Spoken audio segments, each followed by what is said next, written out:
দীর্ঘ ১৬ বছর পর হচ্ছে কুমিল্লা দক্ষিণ জেলা বিএনপির সম্মেলন। কুমিল্লা দক্ষিণ জেলা বিএনপির সম্মেলনে আসতে শুরু করেছে কাউন্সিলর ও ডেলিগেটরা। কুমিল্লা দক্ষিণ জেলার সম্মেলন স্থল থেকে সর্বশেষ খবর জানাতে যুক্ত হচ্ছেন সহকর্মী এনামুল হক। এনামুল, দীর্ঘ ১৬ বছর পর দক্ষিণ জেলা সম্মেলন নিয়ে কাউন্সিলর ও ডেলিগেটরা কি বলছেন?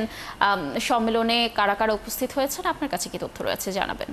সম্মেলনে ডেলিগেটেড এবং কাউন্সিলররা কিন্তু উপস্থিত আছেন এবং আমরা দেখতে পাচ্ছি যে সদর উপজেলা আওয়ামী লীগ এবং বুড়িচং এবং সেই সাথে উপজেলার যে নেতাকর্মীরা আছে তারা কিন্তু মিছিল সহকারে কিন্তু এই সম্মেলন স্থলে কিন্তু তারা উপস্থিত হচ্ছেন এবং সম্মেলন স্থলটির ধারণা করছেন যে প্রায় লক্ষাধিক নেতাকর্মী, প্রায় ৬৮,০০০ ডেলিগেটেড যেখানে উপস্থিত হবেন এবং ১,৪১৪ জন কাউন্সিলর সেখানে ইতিমধ্যে বেশিরভাগ উপজেলার কাউন্সিলররা কিন্তু সেখানে কিন্তু উপস্থিত হয়েছেন। তারপরও এই সম্মেলন কেন্দ্রস্থলের বাইরের সড়কগুলোতে এলইডি রাখা হয়েছে যাতে করে দলের ভারপ্রাপ্ত চেয়ারম্যান তারেক রহমান বক্তব্য নেতাকর্মীরা যাতে শুনতে পারেন, সেই ব্যবস্থা কিন্তু ইতিমধ্যে কিন্তু দলের পক্ষ থেকে কিন্তু করা হয়েছে।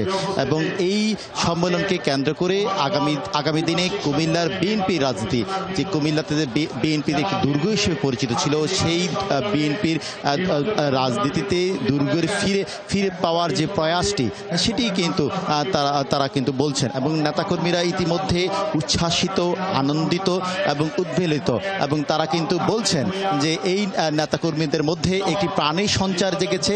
দীর্ঘ ১৬ বছর পরে তারা আজকে এই সম্মেলনে তারা কিন্তু উপস্থিত হতে পেরেছে এবং তাদের মধ্যে উৎসাহ, উদ্দীপনা এবং ঈদ আনন্দে কিন্তু বয়ে গেছে নেতাকর্মীদের মধ্যে এবং এক প্রকার উচ্ছ্বাস আনন্দের মধ্য দিয়ে এবং বিভিন্ন বাদ্যযন্ত্রের দিয়ে এবং দলীয় প্রতীক হাতে নিয়ে তারা কিন্তু এই সমাবেশ স্থলে কিন্তু তারা এসেছেন এবং দলীয় নেতাকর্মীরা বারবারে বলছেন দীর্ঘ ১৬ বছর এই গতানুগতিক যে সম্মেলনটি হওয়ার কথা ছিল সেটি কিন্তু হয়নি।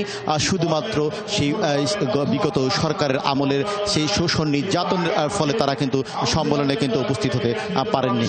তার কারণে দলীয় জাতীয় পতাকার সাথে সাথে দলীয় পতাকা তারা হাতে নিয়ে উদ্বেলিত এবং বিভিন্ন আমাদের সাথে যুক্ত থাকার জন্য। আপনি থাকুন সেখানে, নিশ্চয়ই আমরা সম্মেলনের আরো তথ্য পরবর্তী সংবাদ সঞ্চালকুলিতে আপনার মাধ্যমে দর্শকদেরকে জানানোর চেষ্টা করব।